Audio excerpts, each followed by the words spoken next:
Got okay, it. fine, right. This year, Manx Radio looks back 60 years to its first broadcasts. Throughout the year, we will visit those people and incidents and things that happened, and those that didn't happen.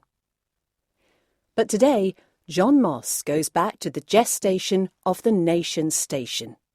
It's less of an oration and not a bloviation, rather a peroration of the elation we feel on making this amazing landmark. Oh, come on. Who wrote this? No danger of an award this year. This is Manx Radio, broadcasting on 188 meters on the medium wave band and also on 89 and 91.2 megacycles VHF from Douglas, Isle of Man. Leave that knob alone. You have arrived at your destination. May have taken you a while to get here, 60 years. What kept you? No, don't tell me. You're here now, that's the important thing. I can tell you that you have missed quite a bit in those 60 years, lots and lots. But never mind. Just take a comfy seat. Not that one, it's mine. Let me fill that glass. I'd best leave the bottle here as well.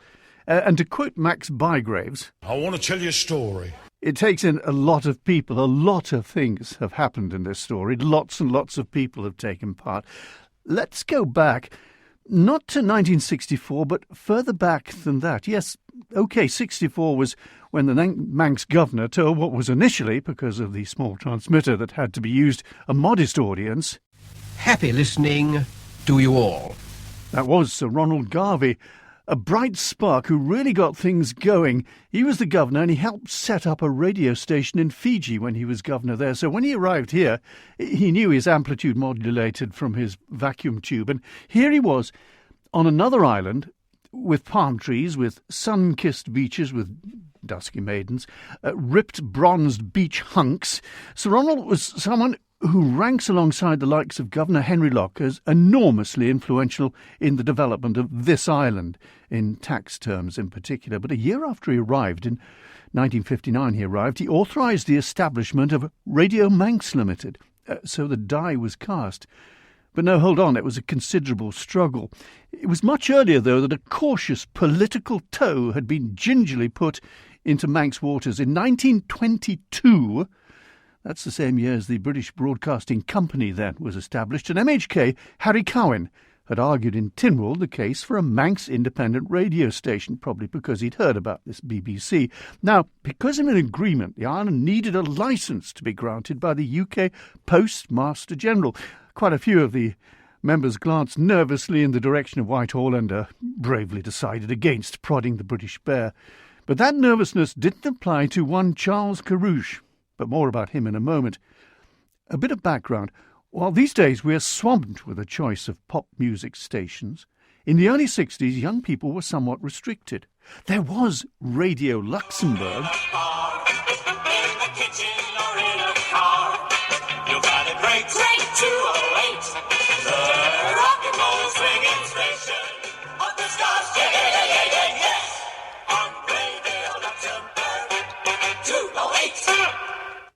That signal from Europe sort of faded back and forth, which was part of its attraction, really. But it was better than nothing. The BBC, British Broadcasting Company then, initially was set up after a tender process, and it was headed by a radio god. In the earliest days, it was without form and shape, or even Tony Blackburn. And good morning, everyone. Welcome to the exciting new sound of Radio 1. But it did have one thing, a light to guide it.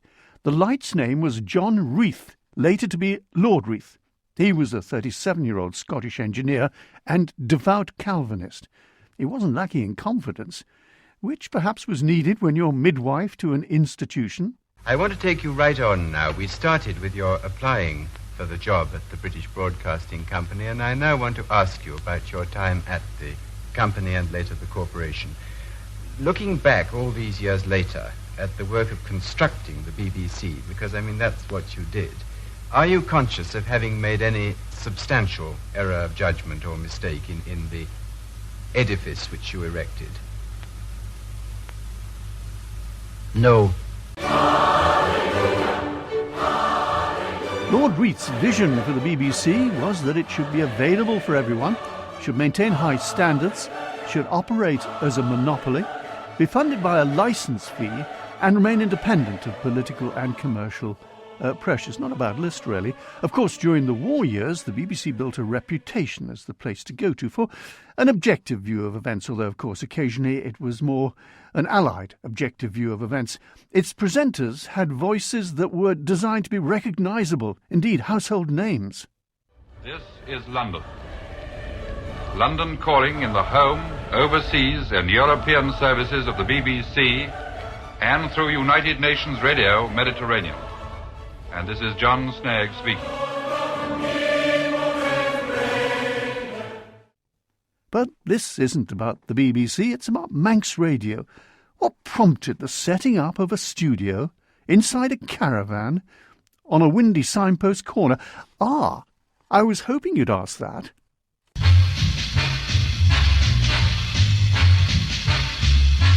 Wake up and live. You're in the Heartline generation. For music, Manx Radio. For information, Manx Radio. The station that's all heart.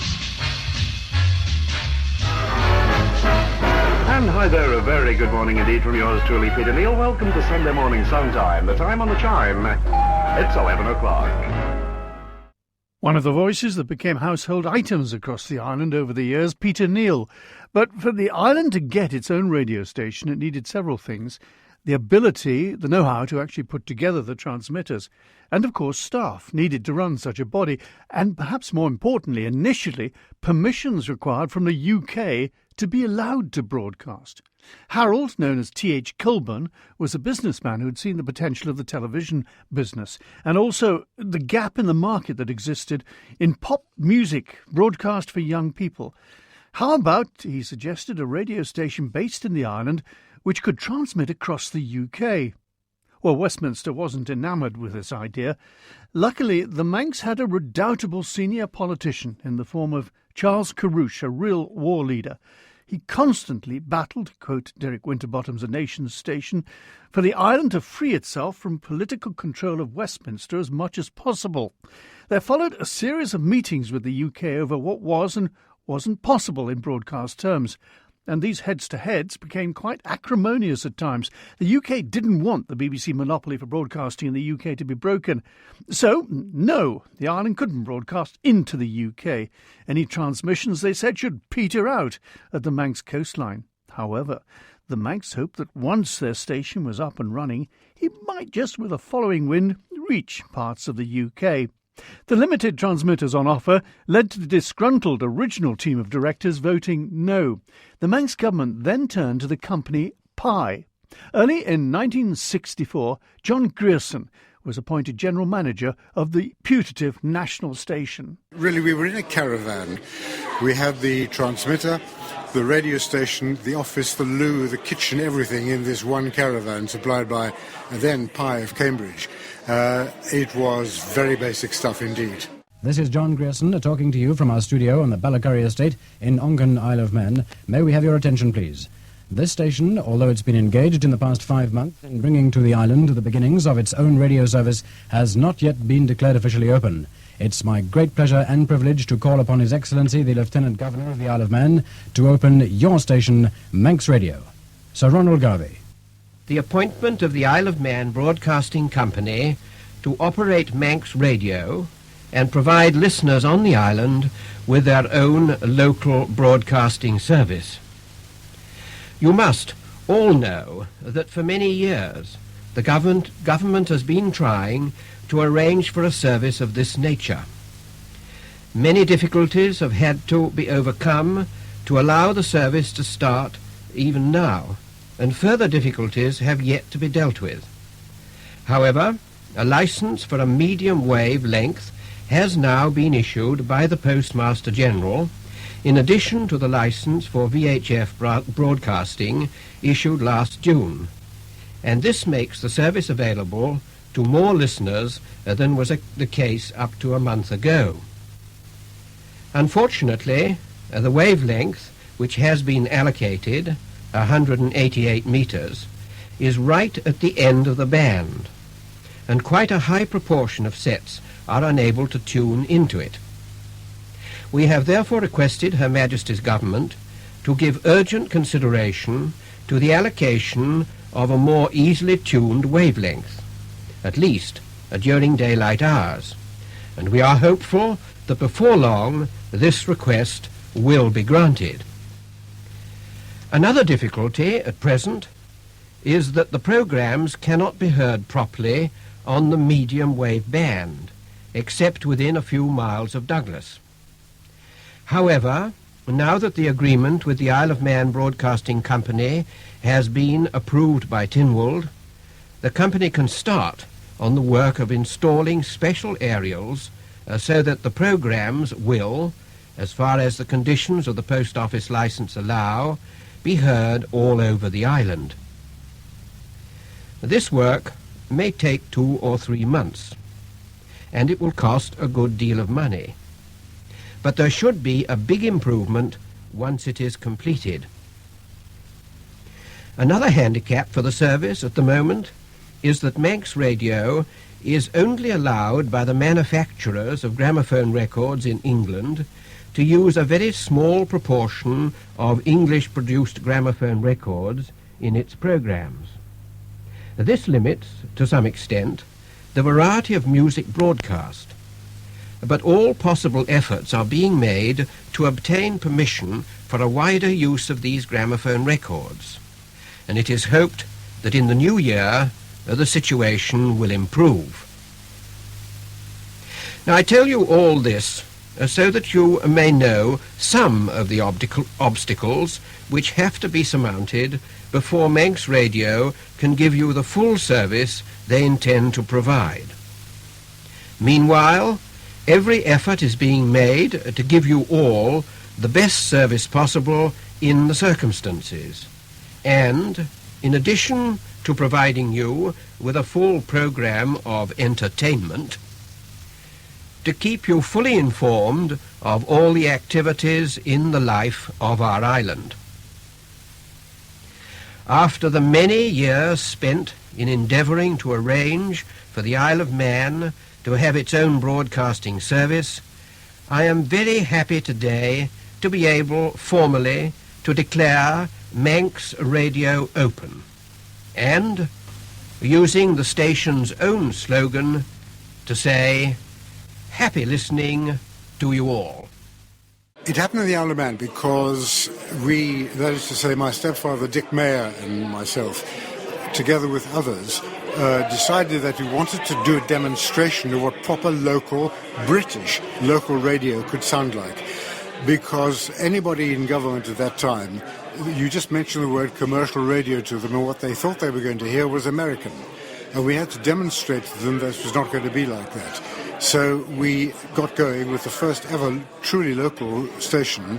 And by the way, anybody who thinks that BBC stations were local never were, because they were regional stations right from the word go. Manx Radio was genuinely local. It was just for the Isle of Man.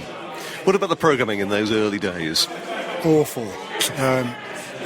Mostly it was me just talking about this, that and the other, doing some very, very, very local parochial news and playing music, which of course was very difficult to come by, because in those days you had the almighty power of the Musicians' Union, the BBC and the PPL ranged against us because they would not let us play commercial music on the station. So we had to use what was called non-PPL music. And what I did was to go to America, and I came back with a tea chest full of stuff that was very good but non-PPL. What were your influences, though, as a radio station? Where did the influence of the sound come from? Well, I suppose the answer is inevitably with a radio station that's just starting up, the music was very important because it was the bait to get people. And don't forget, we were playing music that nobody had ever heard, nor could ever have heard, because it came from somewhere else. But also the locality, the parochialism, the genuine super localness of the station was what really mattered. We were out there in the population, talking, bringing them to the station, stealing things from the local newspapers, etc. Locality meant what it said back in those days. I have been once, and I remember sitting in the reception area. People were coming in and out. It was very much part of the community, and I do know that it's well known that you used to carry obituaries on the air, didn't you? Oh, we did indeed, yes. I mean, obituaries are very important in a small community. Who's dead and why and who did what when and so on and so forth. So yes, we did. Actually, I have to say, you name it, we did it, as long as it had the tag local attached to it, because that was the key. If it was not relevant to local people of the Isle of Man, it didn't feature, it didn't happen. And the facilities, I presume, sort of improved since the early days, did they? Oh, my goodness, yes. Well, we moved out of the caravan after about 6 months or a bit more, down to a much more salubrious accommodation down on the promenade itself in Douglas. But then things moved on after that. I left after 3 years, handed it over to other people, and of course it's still there, still doing what I started doing in 1964, and I'm very proud of it indeed. The caravan was a great little kitchen, a nice little studio. We had a sign on the toilet to say, don't flush the toilet if the microphone's on. In 1968, you said you weren't going to become a disc jockey. Very few people knew what it meant, because there weren't that many radio stations. When I listened back to old recordings, I sound like the Queen. I'm so embarrassed. I thought, surely I never spoke like that. But I did. We did. That's what you were trained to do. It was the BBC voice. When they first started, there was no such thing as cassettes or anything to play the commercials on. They played them off a tape recorder and started and stopped it. The 1980s were, without doubt, for me, the golden age of Manx Radio. We then came up with the catchphrase of the best biking station in the world, and I've no doubt that in those days it was. Manx Radio was becoming so disliked because we asked them the really awkward question that they didn't want to have asked. He described Manx Radio as the alternative government. He actually hated us. We reflect every aspect of national culture and national life. It's where you tune into first to hear anything that's going on. That's why we were created, in a way, to inform, entertain and to educate. Because we were sort of pioneers, there's nothing like it. I mean, the island wasn't used to anything like this. So the nation's station was up and, swaying, it has to be said, when the wind blew. The caravan up there at Signpost moved around. Records that were played, and they were vinyl in those days, had to be weighed down with coins to stop them jumping off. But this was the time of Caroline, of Radio London et al. It wasn't where you broadcast from that matters, it was what arrived at the pointy end, not the location, but the syncopation. And if you could adopt a suitable I'm a bodacious jock presentation style, it mattered, just to emphasise. You were at the heart of the pop outlaw kingdom, which, of course, the Pirates were initially. For most taking up this career, this was a new world, and they learned as they went along. I know when I started presenting programmes, and yes, indeed, I was awful, my hand shook so much with nerves, I had to gauge where the needle went on a track and then hope it landed somewhere close. But what prompted most people to come on board this new experience? George Ferguson still broadcasts at Manx Radio after a career that took him to a number of stations, including the Beeb. 2 days after I left school, I joined Manx Radio. Manx Radio. Why in particular Manx Radio? Because it was the only place that I could get a job. So you applied for it. But yes. What qualifications did you have? I mean, you were at St Bees in Cumbria, which is just across the water. Yes. What did you say? I'm George Ferguson, I can do this, what? No, I wrote to the governor, and he replied. The Manx governor? Yes. Who was that? That was the time? Sir Peter Stallard. Peter Stallard, yeah, go on, Stallard. And he replied saying, by the way, I had a very good game of golf with your father yesterday. Dr. Ferguson. So I thought, I'm in. So that's what I did. Well, why did you want to go into radio? Because basically, I couldn't think of anything else. Do a lot of DJs go into radio for that reason? Well, more than likely. I couldn't think of anything else, and that was a solution to my further education. But you launch yourself from being a schoolboy into talking to hundreds, perhaps even thousands occasionally on air. It's a nerve-wracking occasion. Did you take to it? I did, and it wasn't a problem. I enjoyed every single minute of it, and I still do, after all these years, probably 56 years. Was it the fact that there were pirate ships floating around the place, or had been? Was that the sort of thing that attracted you? Well, the pirate radio station, Caroline, was there, and George Cowley was the gentleman who was organising the boat trip to the Caroline, and I was there. I went out and enjoyed every single minute of it. I wasn't allowed to broadcast because that was the way of the world, but I enjoyed every single minute of it, and I lasted for about 2 weeks. Well, that was from a boat bobbing around the Irish Sea to a site on the promenade which had a fish tank next to it, famously, fairly small, so rather different, chalk and cheese.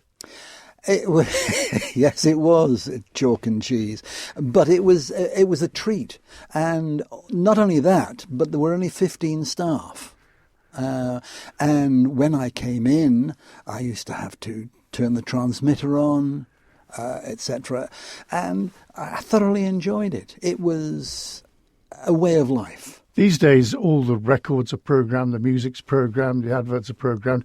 What did you do? You just go and choose some records? Yes, basically, as simple as that. And we were told what not to play by Peter Neal.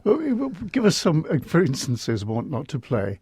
I know famously the Lucy in the Sky with Diamonds by the Beatles was scratched out on the LP, so you couldn't play it. That's what happened to they scratched out. They did on the vinyl.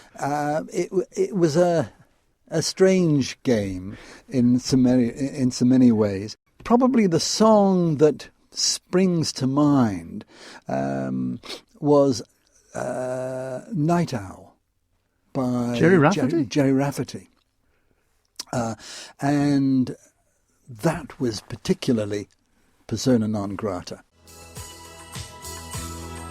Yes, I get a little lonely when the sun gets low.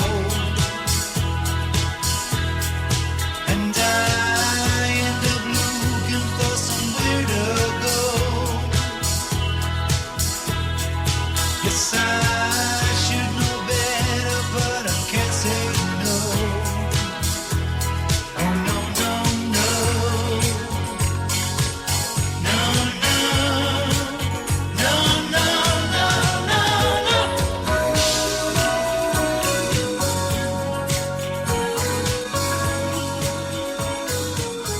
So Manx Radio came to be, but with the arrival of the Marine Broadcasting Offences Bill from a Labour government in 1964, aimed at silencing the floating pirate radio stations, and then in Europe Strasbourg agreeing to that move to close the pirates, the next 3 years saw Manx Radio bouncing around on choppy waters as regards the island's liberty to broadcast what and to whom it wanted.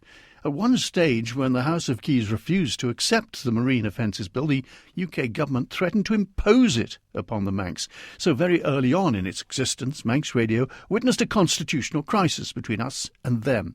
That rumbled on for a couple of years with, amongst others, Charles Carrouche at the forefront of the battle, thumping the table on occasion down at Whitehall. In 1967, Pi sold out to Philips after Pi decided Manx Radio wasn't destined to become the British Radio Luxembourg.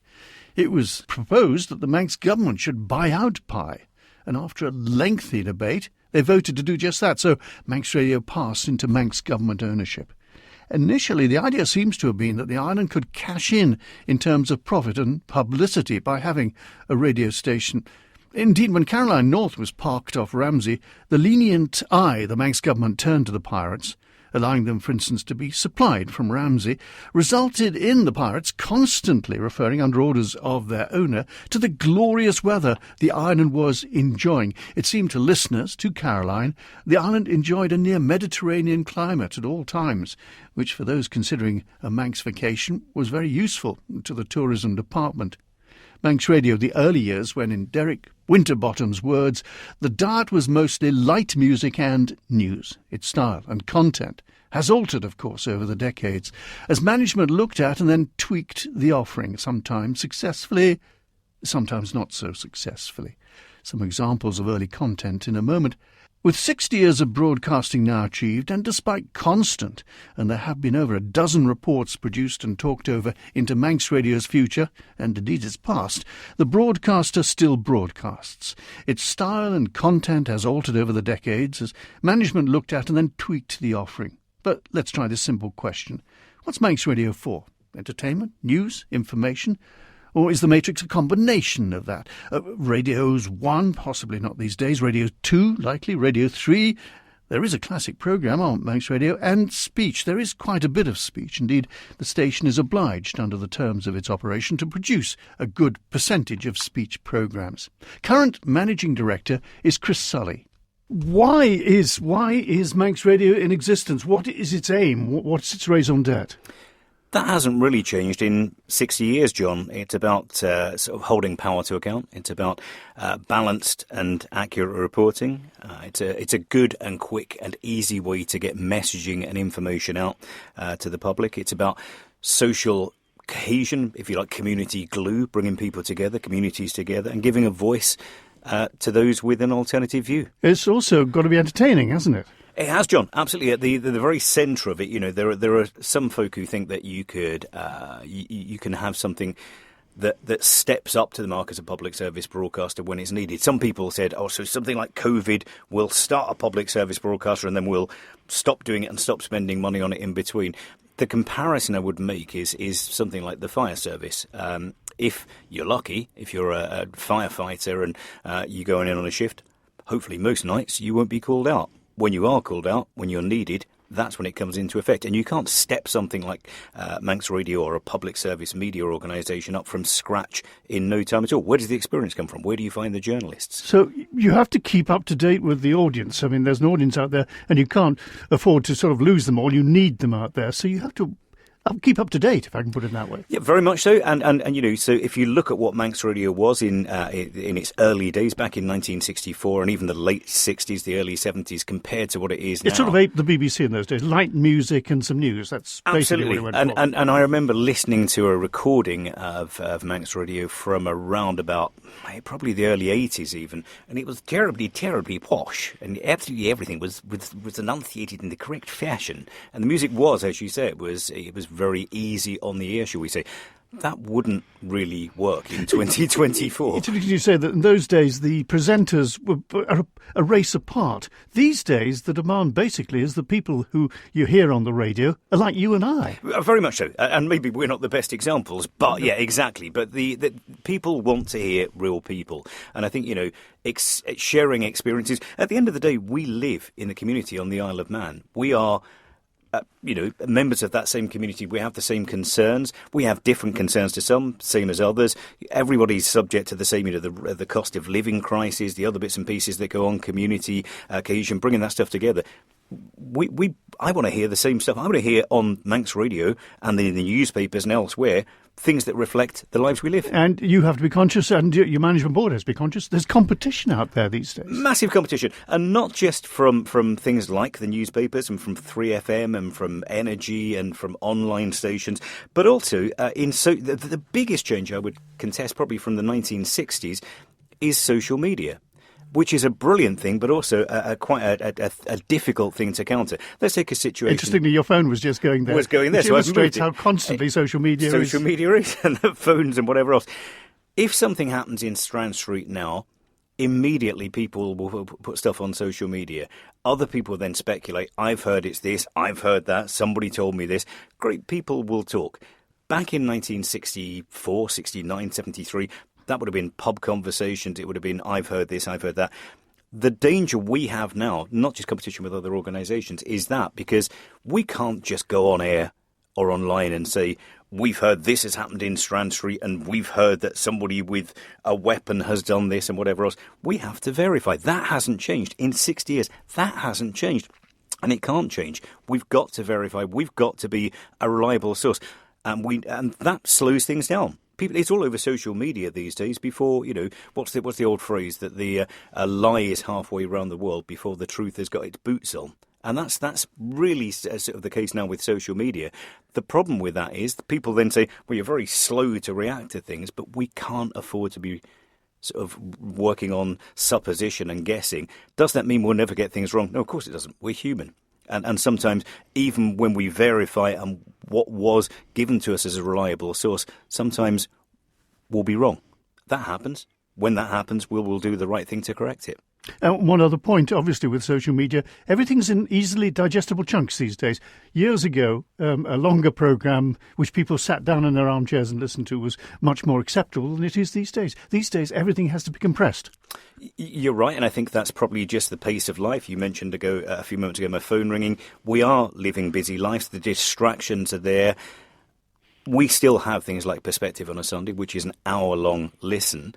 What we have done, I think, in the old days, to use that phrase, it was an appointment to listen. So if, for example, there was a 6 o'clock in the evening news bulletin that was an hour long, people would, whether it was on TV or radio, people would sit and watch and listen. Now people want that when they want it, and rightly so, because I've got a phone that will let me do that. So a growing thing for Manx Radio and other public service media organisations is podcasts, and that allows us to put longer versions of something. So you might hear a 2.5 minute, 3 minute piece on the breakfast show about something with a far longer 20-minute piece maybe as a podcast available via the website when you want it. Manx Radio has attempted over the decades to be, sometimes more successfully than others, all things to its audience. Sometimes it's spread its broadcasting across the water to North Wales and the Fylde coast. But what was being offered to that audience? Certainly it was eclectic. Let's listen to some examples. A familiar voice to those of a certain age, John Quilliam here, introducing a reading by the mellifluous Louise Quirk, who had quit school at 16 to start a lengthy radio career, helped by her glamour, that voice, and her calm manner on air. The Manx Influence by Mr. Giovanelli and read to us by Louise Quirk. Manx links with Italy. Well, here I am back in the island after a memorable holiday in my native land. One of the most memorable features of which was the small link I was able to establish between the home of my childhood and the island, which is my chosen home of today.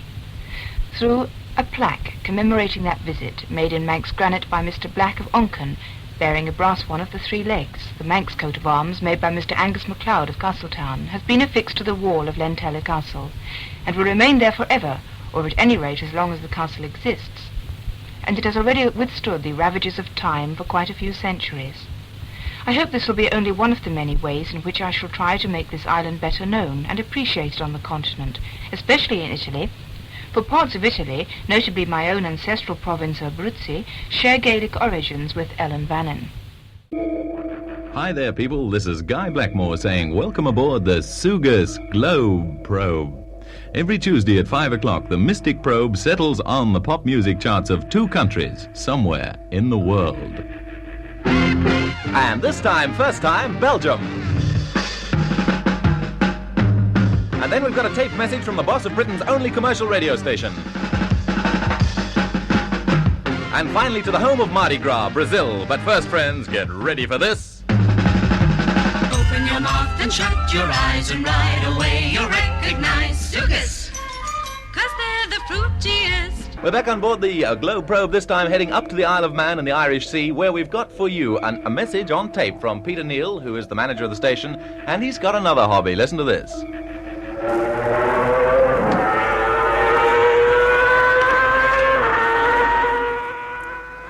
Hi there, this is Peter Neal on Manx Radio on the wonderful Isle of Man in the Irish Sea, saying hi there to Guy and all the wonderful listeners of Springbok Radio in South Africa.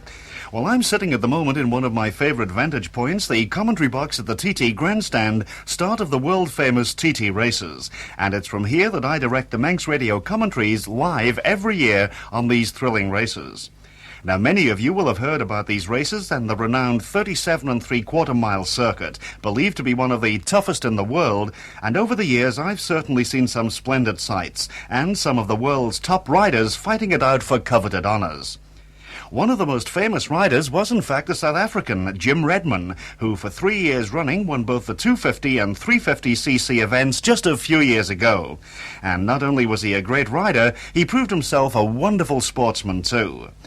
Perhaps someday you'll be able to see the TT races when you visit our lovely island. I'm certain, like me, you'd really enjoy them. So on that note, I'll close down transmissions by wishing you all the very best, lots of luck, and maybe someday in the not-too-distant future, I'll be saying hi there in person. So goodbye and good luck to all of you listening from Peter Neal in the wonderful Isle of Man. Peter Neal sending the Manx Radio message and selling the TT races at the same time right across the world. One of the early presenters who indeed had served on board Radio Caroline was Daffy Don Allen, here in conversation with another very familiar voice in the early days of Manx Radio and indeed in the latter days, Bernie Quayle. Don, I believe that the Country Music Jamboree is 25 years old this year. Well, true enough, Bernie. It originated off the Isle of Man, would you believe? Yes. 3.5 miles off the Isle of Man. The Country Jamboree, I'm not specifically sure exactly when it started. I believe it was toward the latter end of 1966. Which would make this the 25th anniversary of the Country Jamboree. I suppose, officially speaking, yes. We started a Country Jamboree on Radio Caroline. This was back in the latter part of 66. I think November, but I couldn't say for sure. I'm sure that one or two listeners would probably know exactly, the week that I started. But it was purely a love of country music, and I saw the opportunity to get in there and promote something that I loved, although at the time various disc jockeys were looking at me as if I was, a bit insane, saying this will never go down in the British Isles. So I started off with a very minute library, I might add, plus a lot of personal favorites that I brought over from Canada. And eventually I had to go around to publishing companies, record companies, practically begging for albums. I got a few second-hand ones. I mean, in those days, Bernie, there was no such demand on country music, but there were the diehards, and we started what I thought was a relatively popular show. It was a late Saturday night, so it wasn't interfering with mainstream programming, and it built up from there. It got to the most popular it got was to the point where we recorded an extra show for the South Ship, which was off the South Coast of England, Essex coast. Yes. That was a very brief spell, of course, and then, as you know, the Pirates came to an end. Yeah. After the Pirates came to an end, I did a revival, a Caroline revival show over in Paris. I included quite a bit of country music in that. That went down very well. That was a one-off thing. And then, would you believe, exactly to the day that Radio Caroline was last heard off the coast of Ramsey in the Isle of Man, I got a call from Manx Radio. Chris Krukel, as I'm sure a lot of listeners remember him, right? Got in touch with me, and exactly to the day that I was last heard off the Isle of Man, I started on Manx Radio, March the 8th, my birthday, in 1969. My goodness. And that was rather ironical, I thought, that it should be exactly to the day. And I had three and a half years, approximately 3.5, very happy years in the Isle of Man. I must say, I still miss the Isle of Man in many respects. It was a lovely place to live, a very quiet place, a very law-abiding place. There was very little crime there, and at the time I was married, I had 2 children, and it was a place that myself and my wife felt it was a very safe place to live because people are very orthodox in the Isle of Man. It was a wonderful 3.5 years, and of course, Manx Radio, as you know, at that stage was the only legal commercial radio station in the British Isles. So I think that was another first. We had people listening to us in Blackpool and things like that, and this was out of our catchment area. This was just on the fringe. But it's amazing the number of people that we had in that fringe area listening, because there was no other stations to listen to apart from BBC. So to Frank and Fleur, and not forgetting the kids once again, Mark and Sylvia and Garth, very good afternoon to you over there in Belfast. And something that Frank has told me quite some time ago, said that he always has listened to Manx Radio on VHF in Belfast.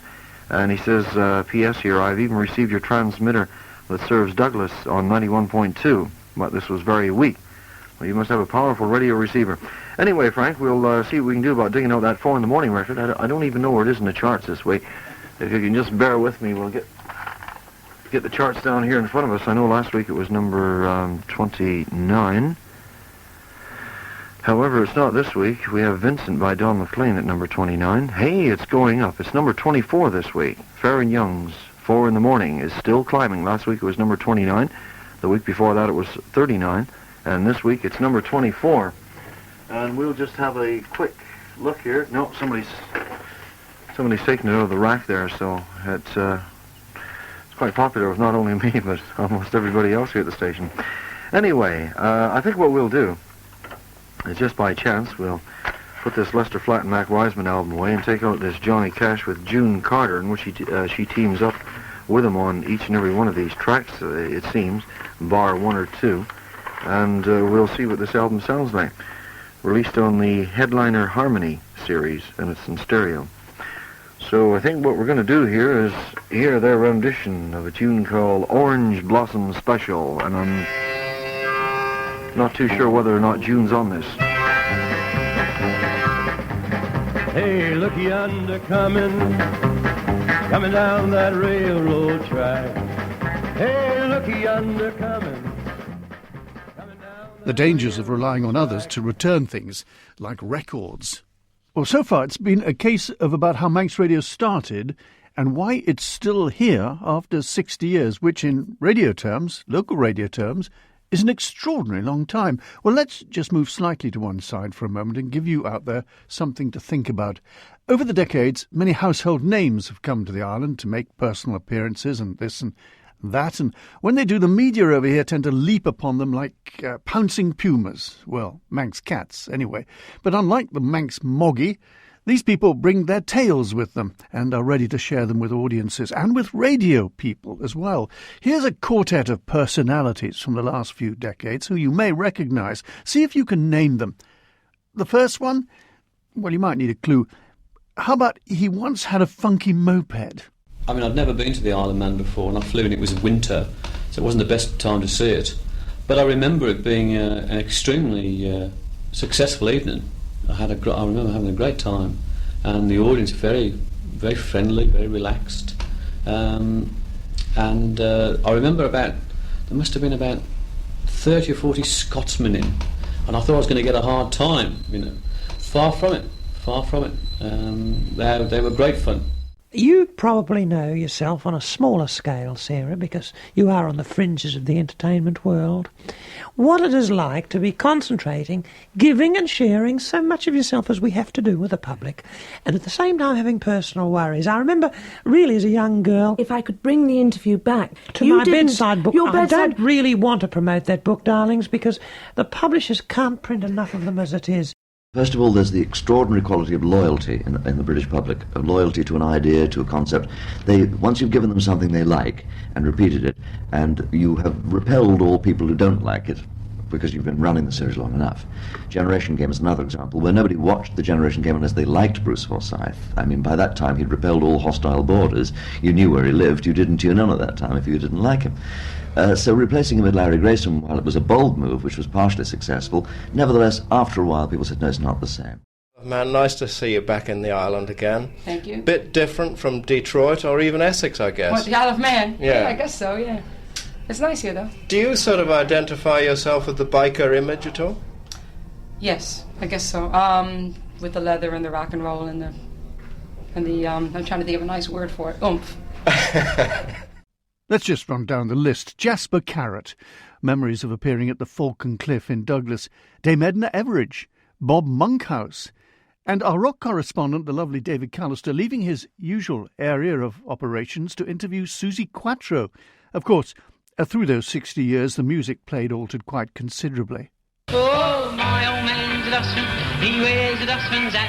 He wears gold blimey trousers and he lives in a council flat. He looks a proper nana in his great big hobnail boots. He's got such a job to pull them up, but he calls them daisy roots. Roots. Is this the real life? Is this just fantasy? Caught in a landslide, no escape from reality.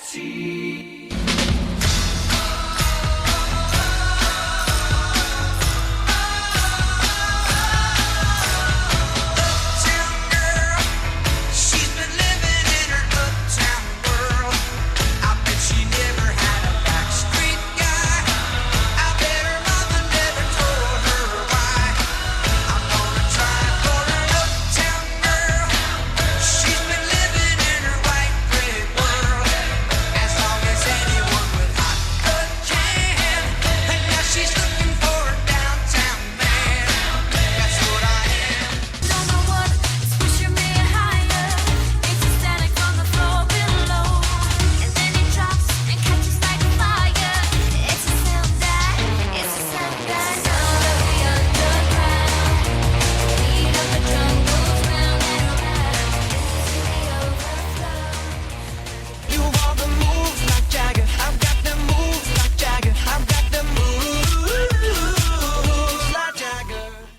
quick trip through those decades. Manx Radio has always been aware of why it's here and the importance of keeping it Manx. When the broadcasting of obituary notices started, there was some comment, still is, both on the island and, in particular, off the island. But in a place that's too big to put a notice up in the local square, it was a way of reaching many people with something they would want to know and might not hear for some time otherwise. A number of the things the radio broadcasts are uniquely Manx. Take, for instance, the sold-out every year gathering at the Braid, Eisteddfod. Major Jeff Crellin was chairman for over 20 years.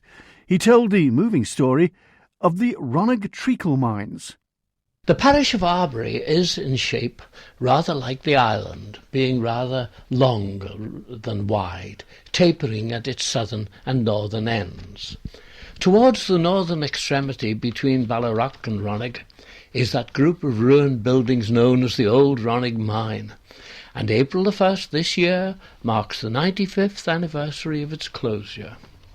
1902 was its last working year, except for a period during the First World War when the mine was briefly reopened to supply a much-needed ingredient for the making of explosives. According to the Great Ronagh Mining Company accounts in the museum, 29,000 barrels of treacle were extracted in 1902. And it does seem strange that the mine should suddenly shut down the following year, throwing dozens of men out of work and delivering a financial blow from which Ronagh has never really recovered. Mr. Arthur Flood of Colby, whose uncle was under-manager of the mine, retains a deep interest in the history of it and is an authority on the mine. Mr. Flood told me that there have been a lot of theories as to why the mine closed. But, for once, the failure of Dumble's bank was not to blame. And certainly the mine was not worked out by any means. As a matter of fact, said Mr. Flood, my uncle told me that when they reopened the Derby seam during the Great War, they found traces of a much higher grade of treacle than previously thought possible, and that it was there in viable quantities. In Mr. Flood's opinion, the closure was due to an accumulation of difficulties, any one of which the company would have surmounted. Ronagh treacle has always been of commercial or low-grade quality, and when they struck high-grade treacle when boring for bitumen in the West Indies, the price of the Manx product had to come down. The government lent money on the condition that the company produced, from distilled treacle, a liqueur named Manx Mist, which would advertise the island.